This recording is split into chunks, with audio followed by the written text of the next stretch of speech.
So how's it going, guys, and welcome back to another video. So today I'm going to be taking you on an in-depth tour around the bunker that you can now purchase that the Gun Running DLC has actually come out. We've all been waiting for this DLC for quite a long time, so hopefully this video today can maybe make up your mind whether this is the type of thing for you or not. Don't get me wrong, the items in this DLC are very expensive, but if you've got the cash or if you're looking towards progressing and maybe buying it, then hopefully I can help you out. So starting off here, this is the Mobile Operations Centre. Once you have actually purchased a bunker, you are now able to buy this Mobile Operations Centre. It will store inside of the underground bunker itself, just here. As you can see, it's an absolute tank. Look at the size of it. It has plenty of customization options. I'm going to show you just a few of them, and then we'll come back to this towards the end of the video.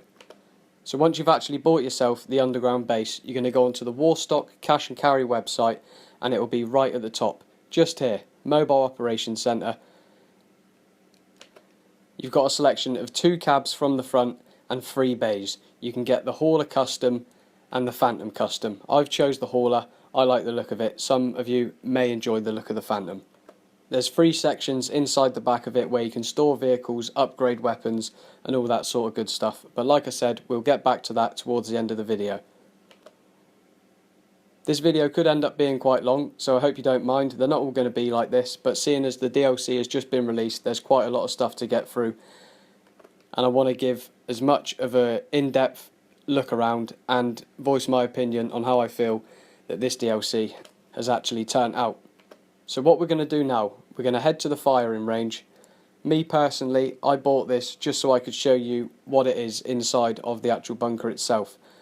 I think it's quite a waste of money. It comes in at just over 700,000, and like I said, it's pretty much just a shooting range. There is a few bonuses that you do get from it, but it seems with this DLC you actually have to, it's not a bad thing by any means, it is really good compared to the other ones. It is a bit of DLC where they've made it so that you actually have to work quite hard towards unlocking certain items. You can't just have a absolute shed load of money and buy everything instantly. So as you can see here, there should be a Molotov on the floor, but I picked them up, and then there's a grenade launcher and RPGs. So once you get tier 1, 2 and 3 completed for the specific type of weapon in the firing range, then you'll be able to unlock these items where you can come and get free ammo for yourself, and it can help your friends out as well if they're a little bit short on cash. So that's quite a nice touch that they've done there. But now we're actually going to head to the firing range. I'm going to have one little round on there, let my friend have a go, just to show you sort of what it's like. But my personal opinion, for the price that it is, over 700,000, it's really not worth it. But you do get 2 vending machines, which is a bonus. But that does not compensate for the money that this costs. So like I said, we're just going to head to the actual firing range now, have a little blast. Me and my friend are just going to take a few shots, sort of show you what you can do there. It's very, very similar to the one in Los Santos Los Santos Customs.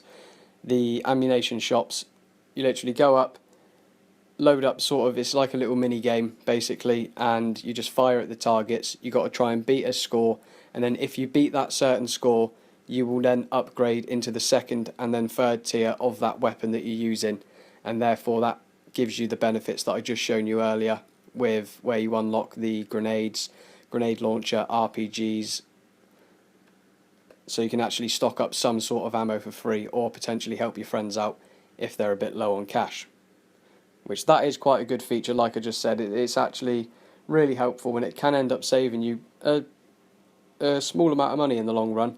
And in this game, seeing as now the price of these things are going through the roof, every penny counts.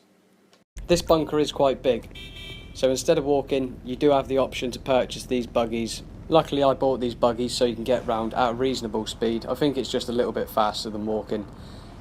I think this one cost me around 400,000. You get 4 buggies, so if you've got some friends in the bunker with you and you want to just have a little explore, get round places a bit faster, then you can carry up to 8 people on them 4 buggies, so it's quite efficient. 400,000, sort of a reasonable price if you've got the cash available after you've bought all your upgrades for the bunker. Then maybe I'd recommend buying it, but if you're a little bit tight on cash and you've only got enough just for the bare basics, then I wouldn't recommend it straight away. Maybe it's something you can work towards. Just going to show you the living quarters. They're nothing special, nothing like the CEO apartments. It's literally a bed inside a room. You've got a bog standard fan in the corner and a filing cabinet as a wardrobe. At least you've got some wardrobe space in here where you can change your clothes, save your outfits, all that sort of stuff, which is pretty good, to be fair. The living quarters does cost an additional few $100,000, I'm sure, so once again, if you don't have that much money and you just want the minimal amount of the bunker itself, then I wouldn't recommend getting that straight away. Okay, so this is a crucial part of the video. As you can see up here in the top right, you've got the stock level, research progress and supply level. But before we get into any of that, I'd highly recommend buying the upgrades on this computer. You can upgrade your equipment, your staff and your security. If you want to read the descriptions for the actual upgrades themselves, pause the video, they're there on the screen. I'm not going to read them because it would take too long and I don't want to waste your guys' time. But like I said, highly recommend upgrading them items. So now on the research tab, as you can see, if you have supplies, your research progress will go up. You can fast track a research if you've already made a bit of progress onto it, but that's quite inexpensive. And as you can see there, 135,000 to unlock a holographic site. Or you can just wait until that bar fills up and then you will actually get the item without paying a premium. Now on the manage staff tab, as you can see, you can assign staff to manufacturing, which if you tick that box, it will just increase your stock level as long as you have supplies. And the same goes if you assign the staff to research. Your research progress will go up as long as you have supplies, which therefore in return gets you the items, attachments, vinyls and weapon unlocks for your vehicle. Or you can assign to both, which is quite self-explanatory. They will both rise at an even rate, so you gain some stocks and you gain progress at the same time. Once again, as long as you have supplies. That is crucial. I like to keep the supply bar as full as possible so that I can go out, do things for a good few hours and come back and I've still got supplies left. So speaking of them, you can either buy the supplies or steal them. If you're lazy and you've got loads of cash and you just want to burn through it, then feel free, go ahead and buy them.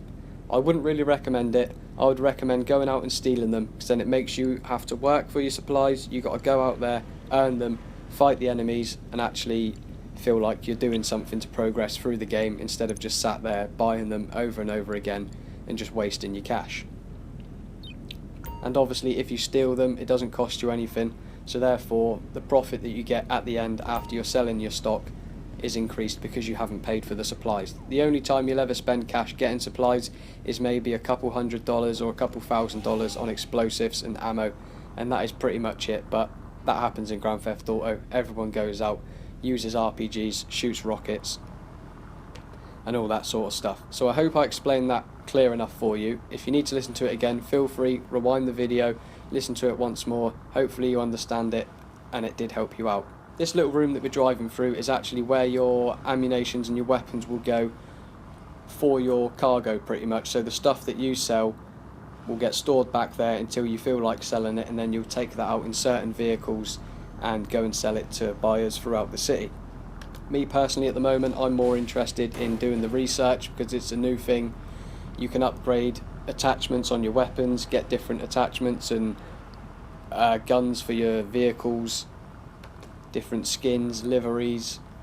It's really good. There's a lot to this, and obviously as you progress through it you will unlock more. You can't just buy it all at once and say, oh look guys, I've got everything. You actually have to work for it in this game, which I think is a really good feature and very well done the way Rockstar did it.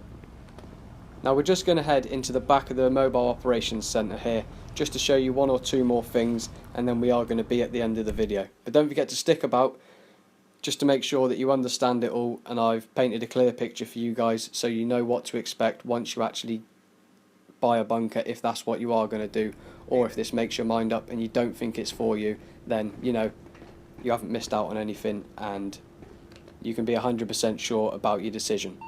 So in here, these vehicles that I'm going to show you now on the Warstock Cash and Carry website, these vehicles here, apart from the anti-aircraft trailer there on the bottom right, all of these 5 you can actually store inside the back of this Mobile Operations Centre, and you can take it out on the road. You can have a bunch of people in the back of this trailer as well. You can have 3 people on the guns in the back. I'll show you them now. What I've actually got is I've got 2 cannons on the back of the trailer and 1 cannon facing out the front. So I can be driving with 3 people inside the back of this trailer, shooting explosive cannons, just taking everything out, absolutely annihilating people in the city. This thing's an absolute tank. I tested it earlier. It takes 14 rockets and it can survive that, and it dies on the 15th rocket. And I'm talking about RPGs, not Hohmann launchers, so it can take an absolute shed load of Hohmann launchers, but 15 rockets from an RPG to blow this up. As you can see there, I was just flicking through a very small amount of the customization options that you can actually put on some of the guns in this game. There's plenty more, and like I've stressed, and probably more than enough in this video, you have to work towards it to unlock the better items and the stuff that's going to feel more rewarding. So I've had a few people ask me, how do I unlock these missions, and then how do I get the discount on the vehicles? Because as you can see on them vehicles on the Warstock site, there's actually 2 prices. So if you look in the top right, there's a padlock with a number. That is how many resupply missions you have got to do. So if you do 2 resupply runs, you'll get the first mission, then 4, then 6, then 8, then 10, then 12 and 14. As you can see there, you will unlock these missions. Once you launch that mission and complete it, the host of the mission, so if I was hosting it with 3 of you other guys playing, I would get the discount. You guys would have to host it yourself, so therefore you have to work once again to progress and get the discount on these cars. But there is quite a drastic price range between buying them with the discount and buying them without. So I'd recommend grinding it for a little bit, do some supply runs, play their missions and get the discount on the vehicles if that's your type of thing. Now we're just going to leave this truck. I'm going to show you one more thing before we end the video. It's quite a simple thing, nothing too exciting, but basically the character that is stood outside the mobile operations centre, if you walk up to him, once this is actually loaded, you'll see, if you walk up to the guy, press right on the D-pad, he is the guy that lets you customise the actual mobile operations centre itself. So I'm just going to run through them really briefly on here. As you can see, you can do the cab customization and the actual truck on the back itself. The cab is just like a car, it's got the armour, the brakes, the engine, all the standard stuff. And then the looks for the truck on the outside, you can do the paint jobs and unlock liveries. You can equip the turrets, like I said, the first one comes free, and them 2 on the back are one of the ones that you have to unlock through doing the research on the computer back there that I shown you earlier. Now I know this video was quite long, but I felt like I couldn't have explained it in as much detail as what I wanted to in any short of a time. So I hope you understand that. If you did enjoy this, if it did help you out, maybe it's helped you make up your mind and decide whether you want to buy this or not, please drop a thumbs up on the video, subscribe to the channel if you are new, don't forget to tell your friends, send them over to the channel, say hi. I reply to most of the comments, I see them all, I love interacting with you guys. Thank you very much for watching, and I'll catch you in the next one. Peace.